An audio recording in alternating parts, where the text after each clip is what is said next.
insurance. I'm back to fix your body and your needs.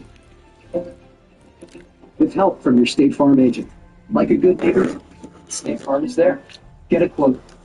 Hello, what's your favorite sports? I get in here because she's so happy to be in the camera. I've never been a person. My wife's so happy to be in the camera. I don't know what it is. I know what it is. It's them 202 cells. You don't even know what it is. Y'all know what's going on. While we're waiting, Make sure y'all give our round of applause, y'all. For me? We got 102 cells. Make sure y'all give our round of applause, y'all. He said there were points in Chad's career that you had to go out there and That's tell a him big what milestone. because he couldn't get over to save his life. He couldn't get over against average guys. Chad Johnson scored double-digit touchdowns one time in his 11 years. I think I scored double-digit touchdowns 6 times. Scoring the football is the #1 play as a receiver. No, I was not a burner. I ran 4.6, 4.65, but you do it every single day. You do it for 4 quarters, and you're consistent at it. Ocho? You know what they get? Child, please. You know what they get? What I give them. I'm just trying to figure out what. I have a question. Before you even go, what the hell is that now? What is the matter? Okay, you scored double-digit touchdowns. Okay, cool. You want a cookie? Right.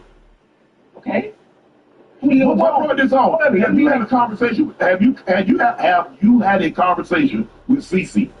No, I don't need to. I have a question. So, right, I heard also he said, well, he only had double-digit touchdowns one season, so he's not a Hall of Famer. So does that mean Julio Jones is not a Hall of Famer either? Because Julio Jones only had double-digit touchdowns one season. You have dumb that sounds? Yeah. Well, sometimes I listen to things and everyone's situation is different, you know? Everyone's situation is different. You know? I mean, so stuff like that, I pay it no mind because everything is predicated off numbers and based on what they did, based on stuff, other people's situations were different. You know, obviously where I was, I did the best I could with the cards I was dealt. And I did one hell of a goddamn job. I don't care about what you did. I don't care about your numbers. It don't make me none. Why is my name even being brought up? That's what I'm trying to figure out. I don't know why it was brought up. I don't. Because like I said, Ocho, me, I don't really listen to anybody else's podcast. I got enough things to try to make our podcast better than what it is. And I got shitty, so I'm trying to get gas and I'm going with the bushes like, okay, who do you think we should get, blah, blah, blah. The mysterious rise of 607 jail, PPP loans, and the STL power moves. I guess we're finna get into the mysterious rise Big of check, 607. Big check, small world. Big check, small world. Big check, small world. Big check, small world.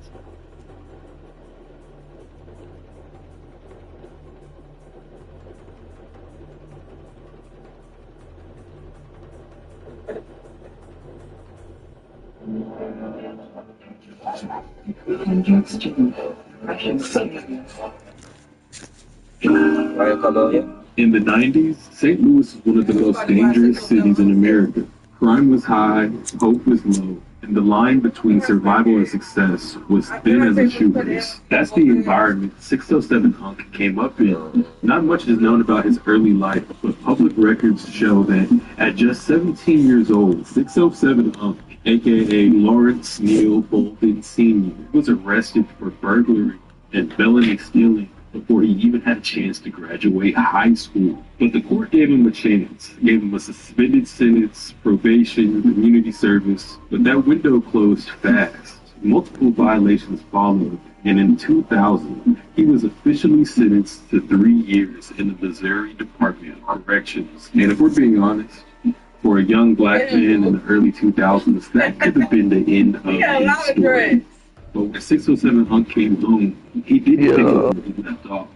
He flipped the whole blueprint. When 607 Unk came home, he tried to make his rap career a reality. You don't want it with me? I got a clip that you don't want to see. And I ain't talking about no PG movies. Street sleepers and Uzis. Clips feel high, bullet tips read, dude. I'm the sickest nigga living. The illest rapper spitting, trying to take me off my limit like shooting from a distance. Ball, distance, y'all, bitches, all, is it, flow, Christmas. Though he tried his hardest, the rap dream just didn't hit the way 607 tried. Maybe too much 607 Unk. Maybe just Not the pump, y'all. But he didn't stop. Instead, he followed the blueprint. 607 Unk, y'all. 15 buying, selling phones out of St. Louis. For a lot of ex-cons, getting a job is hard. But Unk Real, is his yo. own lane. Entrepreneur. That's gonna pull up. I said, Damn. And he didn't just sell phones. Eventually, he was able to buy broken ones and would flip those. He would rebuild them, sold them back. In a city where fast money talks louder than resumes, that made him a boss in his own right. Now, depending nah, your lighter back there, I got my own the lighter. business wasn't always smooth. There were winners, people claiming some surprise were stolen and saying they got scammed. Right, and appreciate the continued support from loyal customers. Everything you heard related to the business is a live response experience. I send my apologies out to anyone who has been offended by anything that comes related to my page and my business. Nothing was ever clear, no charges filed, and Unk kept it moving. He stayed consistent, always promoting, always upgrading. His name was starting to ring out, not for music, but for motion, legal motion. But then 2020 hit. COVID shut the world. Damn, yo, see, I supposed to be home, man. Everybody's hustle.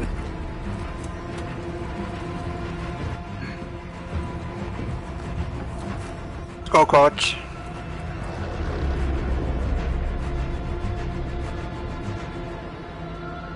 Plunder. Secure as much cash as you can. You are green to get greedy. Mark a drop point for your squad and hit the silk. Enemy soldier incoming.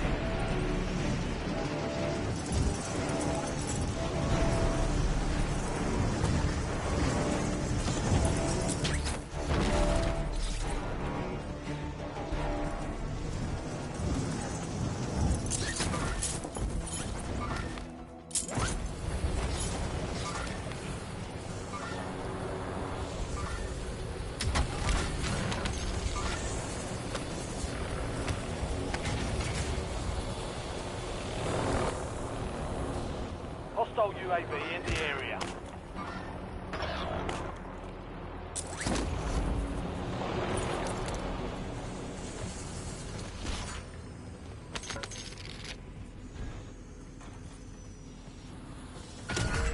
I've marked a point on your map containing enemy intel. Capture and secure it.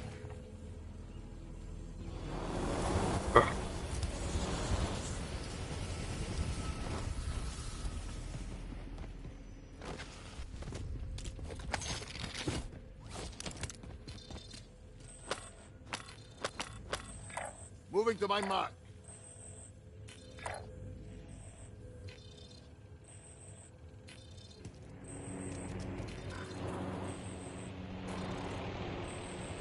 Cancel my last.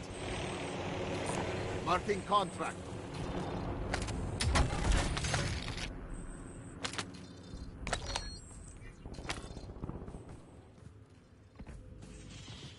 Your squad mate's site securing the intel. Join them to increase the speed of the capture. Delinquent.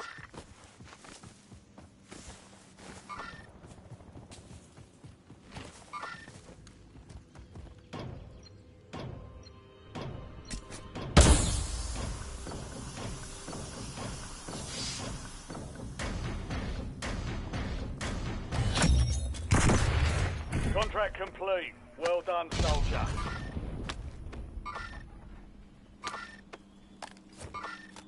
You just made a fatal mistake.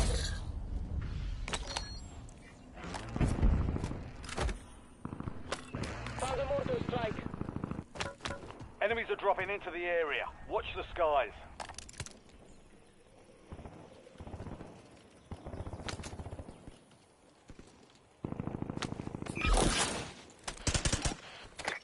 turret ready to deploy.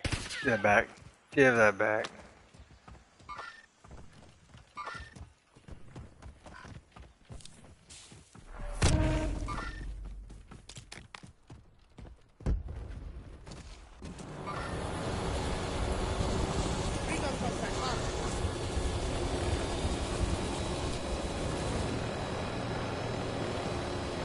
Delinquents.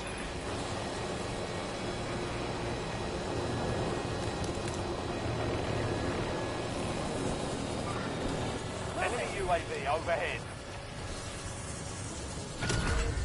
Valuable enemy intel located. Capture and secure the intel point.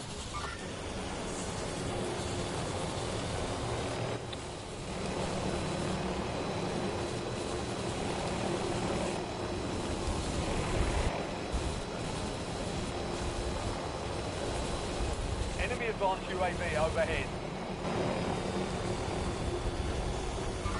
Enemy counter UAV inbound. Help your squad mates secure the intel. If you join them, you'll speed up capture.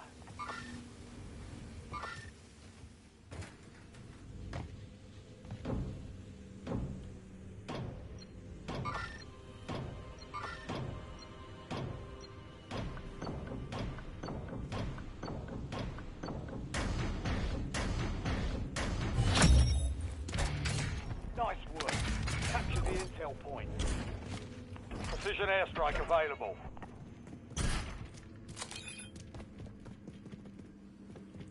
Tax drop inbound. Most wanted contract here.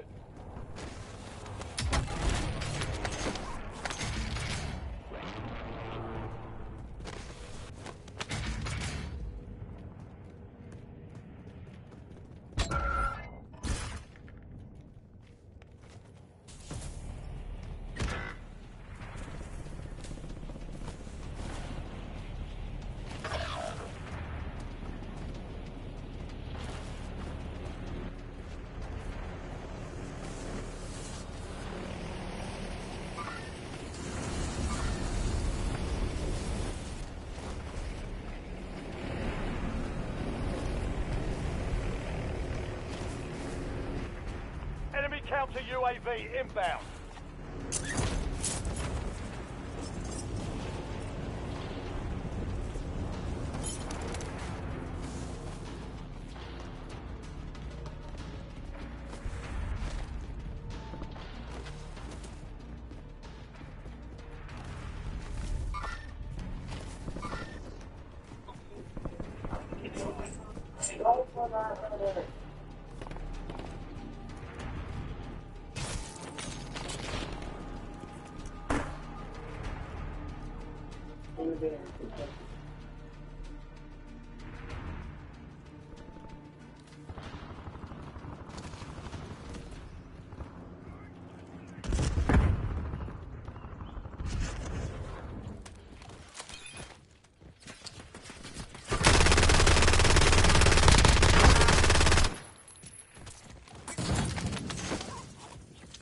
You want to say goodbye to you?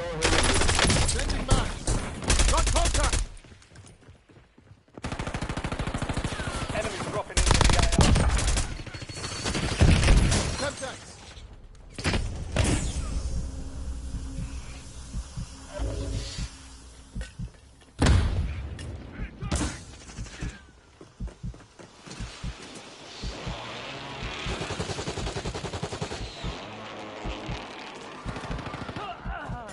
You're still breathing. You can fight. I'll take it. Changing mags. I'm reloading.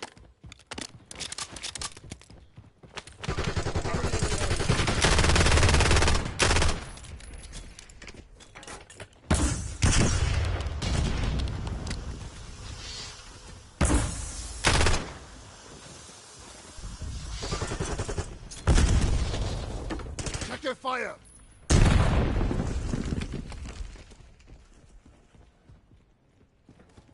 Hey, man. I'm dead.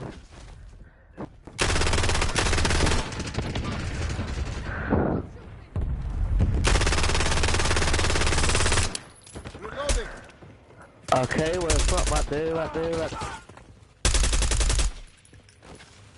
Sniper, watch sniper. On the other side, across the bridge.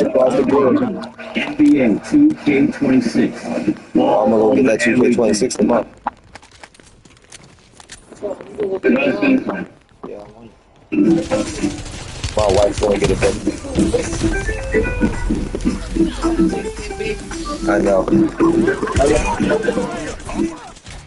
What up? What up? 2K26 tomorrow, y'all. I mean Tuesday. I'm gonna go grab it Tuesday. Unknown. It's wild to think how far 607 has come. From a kid with big rap dreams to a man who gave up chasing stardom for himself so he could help others break out of the city he was never able to leave behind. That's what Street Country Grammar was all about. A compilation stacked with rising STL talent like Sexy Red and 30 Deep Grinder. That was his way of giving his city experience. And the thing is, throughout all the hustles, the phone store, the trucking company, the salon in LA, 607 never stopped giving back. Whether it was free toy drives or barbecue block parties, he stayed tapped in with his community. He was flashy, no doubt, but he made sure the people around him felt that success. It's doing good. I'm doing good. Pretty good. Still learning how to play At this, one you know? point, 607 Still learning how to was the play this. ghost writer behind Country Grammar. Yeah, that's Nelly's breakout shit. He says that's how he got into How your day coming along? Was it a joke? Was it real? I don't know. But recently, we've been seeing a lot of strange rituals and strange captions from 607. And if you've been watching closely, the signs have always been there. Just recently, he went on No Jumper and got into it with 4 Extra, a known LA gang member. The argument turned heated. Threats were made. 607 said he wasn't ever coming back to No Jumper again. Then the 4th of July happened. 4 Extra blew off his head that's in a what's up, freak yo. fireworks accident. Just days after 607 posted about doing his rituals. Wifey and my baby girl. Or did 607 unlock something darker than we ever expected? I've got more to say about this, including a theory that might sound crazy unless you've been paying attention. In my next video, we're going deep into what happened to 4 Extra and why I believe 607 may be spiritually tied to a rapper who used to do voodoo before he recently just passed here. Because when you look past the grills and giveaways, something else starts to show. And you start to know. That's what's up, whoa. With your daughter, man, that's what it is, man. I want my family, my baby, too. You know? Thanks for watching. 4 in the morning, you already know what's going on. I'm about to make me some breakfast. Eggs, bacon. You know, eggs, bacon. I'll put it together real quick. Have my morning breakfast.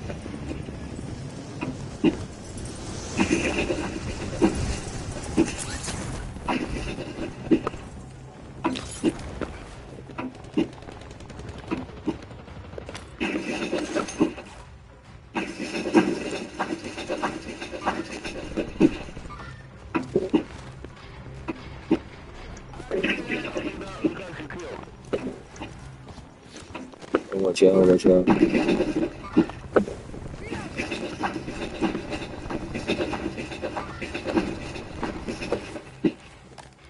Reloading. Enemy advanced UAV overhead. Ah, good shit.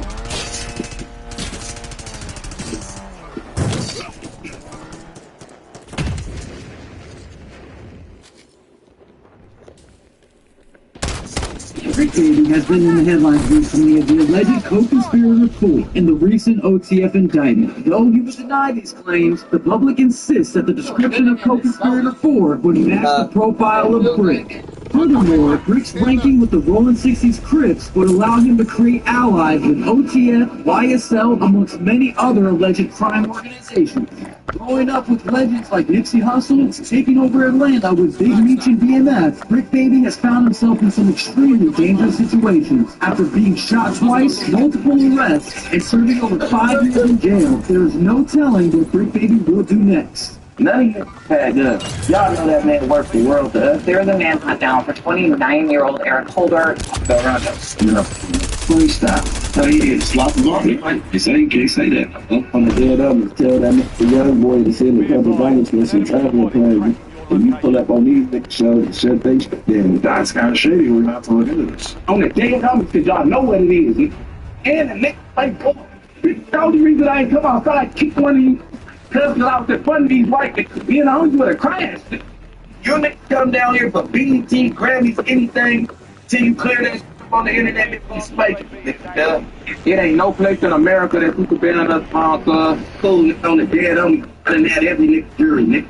On the dead homie, nigga. Nigga come to LA, nigga. Nigga comes on big toe. I know where every nigga is. Look. If I want blood, I can get blood.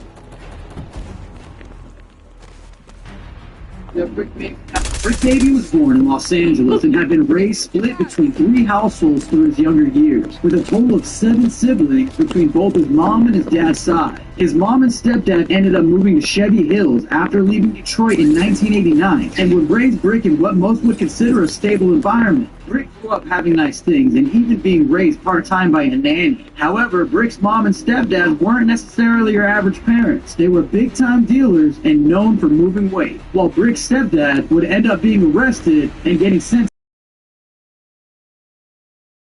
years old, and he would be spending more time between his grandma's house near Jefferson Park and his father's house in South Central off of Slauson. Brick Baby was attending private school, and not only was Brick excelling academically, but he was also a child actor, starring in a series of McDonald's World Cup commercials. However, it is unfortunate to note that Brick admittedly started to sip lean at about 7 years old. Brick Baby had continued to travel between 3 households and would start to finally find some balance and routine. That is, until he was hit with news that would change his life as he knew it. Brick Baby was just 11 years old when his mother would break the news to him that she was being investigated by the feds and under conspiracy of continuing his stepdad's operation while he was behind bars. She had told Brick she could be facing up to 40 years in prison. Brick at that point was feeling an amount of emptiness after he just heard that his hero would be ripped out of his life. Now, after fighting her case, Brick's mom would actually only have to do 4 years in the feds. However, this still had a major impact on Brick, and he was then spending all of his time between his dad's house on Crenshaw and his grandma's house on Jefferson. Brick Baby would start to carry a gun at around 11 or 12 years old, considering the volatile environment he was now forced to grow up in full time. And when he thought things couldn't get any worse, he was hit with more devastating news. Brick Baby's oldest brother had been in a fatal car accident, and he unfortunately didn't make it out when Brick was only 13 years old.